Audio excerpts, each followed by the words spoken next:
I'd love to hear about your how you got started. So you don't have a tech background either. So how did you get started? And you got into one of these incubators, 500 startups, and how did that come about? Yeah, so I've read books essentially. So like I'm trying to think of what was the real sort of way because there's always all these forces in my life growing up, or just I needed to sort of be my own person and be independent. And I think that I was just like living in a time where I was always really fascinated by the internet. I loved using AOL Instant Messenger growing up. I loved sort of seeing different websites and like how they built it and how it looked, back in the early 2000s. And I don't know, I came across this book when I was in law school because I was just, like it was something called like Millionaire Fastlane or something really cheesy. But I just was just like, why is it so hard to figure out how to get rich?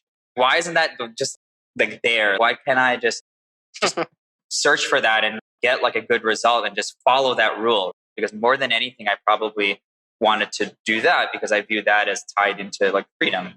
So I picked up this book and I read it, and there wasn't actually a whole lot there around internet companies, but there was something in there about music that really resonated with me and how musical artists got really rich. Now, if I explain it, it might seem very obvious, but at the time, the way that it broke it down for me was really sort of eye opening, which is just musicians they think of a song, they think of a creation, they record it once and they sell it a million times.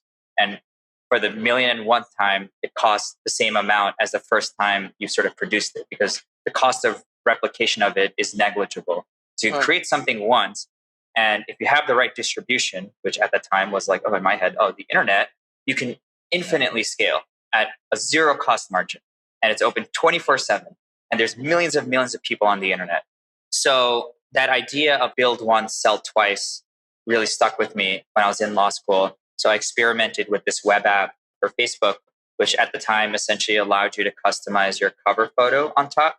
So essentially at one of like the Facebook conferences at FA, they were like, hey, we're going to roll out this thing called cover photos or something. And now anybody is going to be able to upload a big banner image on their profile. And so I thought that it would be a cool idea to have a website that had like thousands of different sort of cover photo images perfectly cropped and sized to that Facebook cover. And with one click using the Facebook app integration, it would change it automatically on your Facebook profile and then post it on your timeline that, hey, I just used this website to change my cover photo to this Justin Bieber thing or this, motivational quote thing or whatever. And I must have spent probably $300 in launching it. I found some guy in China that wrote the code for me, and I just got the website up. I knew basic like HTML, so I was new enough to sort of get the website up. And I just asked some other people for help, and I bought the domain name, Facebook My FB cover photo.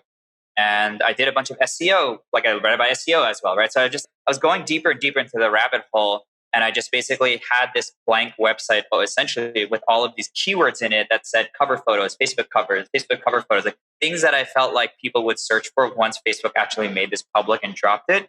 And when they did drop it, the site essentially went viral. At its peak, it was getting like 30 million hits a month. And I ran Google ads on it, Google AdSense, and turned it into a 6-figure business. While I was in law school, I think at its peak, it was doing like 250 to 280K a year just from clicks. And I did a bunch of other sub websites after that, one for Twitter, one for Facebook, one was an Indian version of that. But I just knew at that point there was nothing else I would do other than build stuff on the internet. It was just a no-brainer for me. And I didn't really have too many friends that even did this. There was maybe one friend. And at that time we weren't that close. His name was Fahim Saleh. And he actually recently passed away this past year as well as with my mom. He was the only person that I knew that was doing stuff on the internet. And I would just bug him all the time after I built that site and try to meet up with him as much as possible. And he was way further along than me because he'd actually built out his website, cranked down. I think it was doing like $1 million a year. And I was just like, okay, I need to catch up to that / like get on his level sort of. So it was a lonely process, but I was able to see that path. And then I got more into tech and I was like, okay, there's a bunch of other people doing this. And I read in the beginning, it was just a few books and what I saw Fahim do from the sidelines. But that was enough for me to just be like, holy crap, this is where I'm going to build my life's work. And I'm going all in on that.